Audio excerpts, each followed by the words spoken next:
Hi, I'm Sudipto Mondal, and I hope you've been following my show, What's Your Ism? If you haven't noticed, it's been over a year now since I started this show.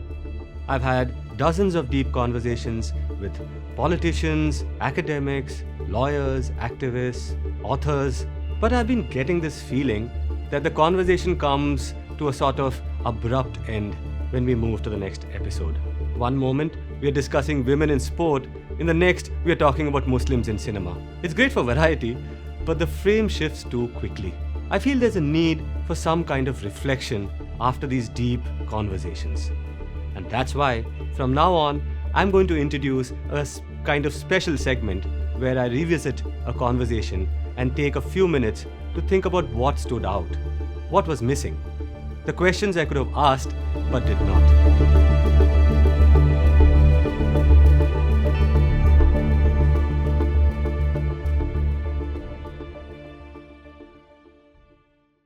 For this episode, I collaborated with my former colleague and friend Prajwal Bhatt, who was one of our star reporters in the Karnataka bureau. He was selected by the Columbia Journalism School based on his outstanding portfolio of stories that he built while reporting for the News Minute. Now, for his Columbia dissertation, Prajwal is studying an almost invisible community in Hungary, the Roma or the Romani, who are also sometimes referred to quite pejoratively as the Gypsies.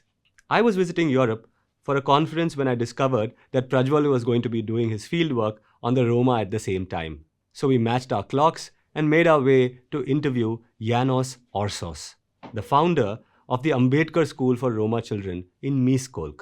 Prajwal was already deeply immersed in the topic, and he was obviously better qualified than me to conduct the interview. So what about the Roma? Some of you may know that they are one of the most persecuted communities in Europe. They also suffered heavily during the Nazi Holocaust. Millions were sent to concentration camps and killed in gas chambers. But their persecution is unfortunately not as prominent in people's memory as the persecution of the Jewish people during the Holocaust. Prajwal is now studying their contemporary situation in Hungary. And it's shocking to know that even though it's been close to 70 years since the Holocaust, in large parts of Europe, and particularly in Hungary, the Roma are still segregated. They are treated much like Dalits are in India. What's more fascinating is that they have found an icon that they could relate to in Ambedkar. I've long been asking a question about ideologies and how they apply across different lived experiences. Over the past year, we've discussed how no ideology is all-encompassing, how Marxism, for instance, dominated Eastern Europe, and yet the Soviet bloc couldn't address the question of caste-like segregation among the Roma. That contradiction, it stayed with me. Why would a community in Hungary, a persecuted, marginalized community, turn to Ambedkar? I found it incredible because it was like Ambedkar had gone international. This isn't the Ambedkar who's been taken to the world by the Dalit diaspora in countries like the US or in the UK or the rest of Europe. This is an entirely different kind of international Ambedkarite ism. A subjugated community in Europe, which is neither Dalit nor South Asian, finds in Ambedkar a thinker who helps them make sense of their own condition. That to me was extraordinary. And I wanted to understand how they interpret Ambedkar in their own context. But, of course, English was a barrier. The founder of the school, János, isn't a native English speaker, and I got the sense that he couldn't fully express everything he wanted to say. What did come through clearly was he wasn't just experimenting with Ambedkar's philosophy, he was also experimenting with Buddhism, and particularly with a form of engaged Buddhism. What is that engaged Buddhism? What's that conversation to know? There's another layer to this, the political situation in Hungary. Like in India, it is a country where democracy is declining, where the far-right groups are on the rise, where liberal voices, including that of the Roma, are being targeted, persecuted. That context made the conversation with János even more powerful. I remember asking him if it was risky to be speaking to us on camera. After all, Hungary isn't exactly making headlines for promoting free speech. His response reminded me of the many activists that I have reported on in India. People who are willing to risk their lives to stand up against the system, to fight the monster. This exchange with János, that's why it gave me goosebumps. But like I said, language was a barrier, especially for the conversation I really wanted to have about the connection between the Roma and a community here in India called the Lambani Banjara. Not many people know this, but there is solid anthropological evidence to show that the Roma of Europe are descendants of migrants from South Asia, particularly from around Rajasthan.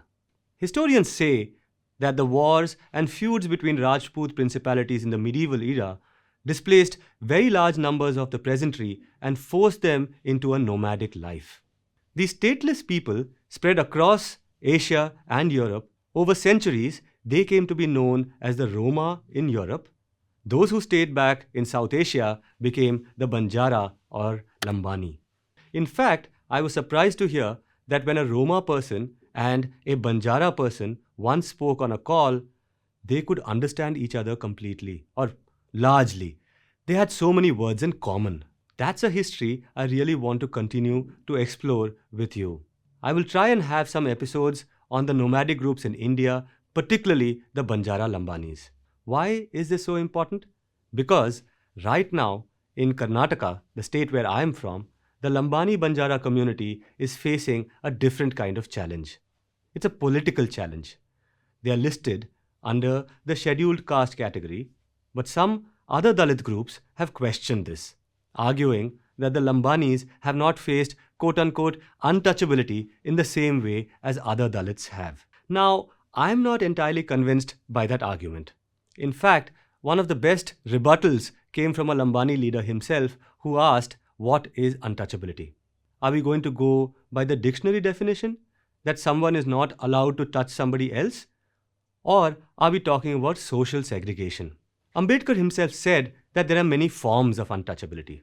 In an essay titled From Millions to Fractions, Ambedkar critiques the British caste census, for which they evolved 10 parameters to define the untouchables and enumerate them.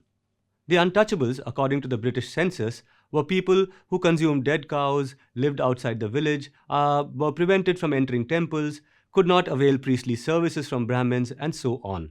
Ambedkar argued that you can't reduce a complex experience such as untouchability to a checklist. Untouchability, he said, is practiced in countless ways. It's localized, it's creative. Coming back to the Lambani leader's point, he said, ask yourself, do the Banjaras live inside the village or outside? Are we part of the village economy or not? Are we connected to the village temples, society, rituals, or excluded from them? That exclusion, that separation is the real question. That is our experience of untouchability. And that's why the parallel with the Roma matters so much. Because here is a community that shares historical roots with the Banjaras and is facing the exact same treatment in Europe today. And they have embraced Ambedkar. The Roma example might give us something to think about here in Karnataka, or in fact in the rest of the country where the Lambani Banjaras are listed as OBC, ST. There is no real formal category into which they have been put across the country.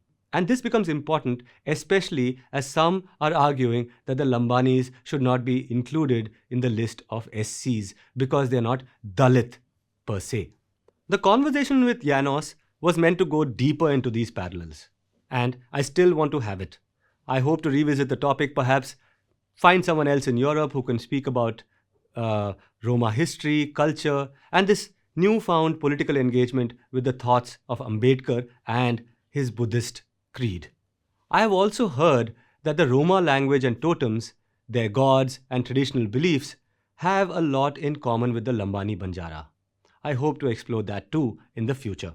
For now, I've shared what stood out to me and what was left unsaid in the original episode.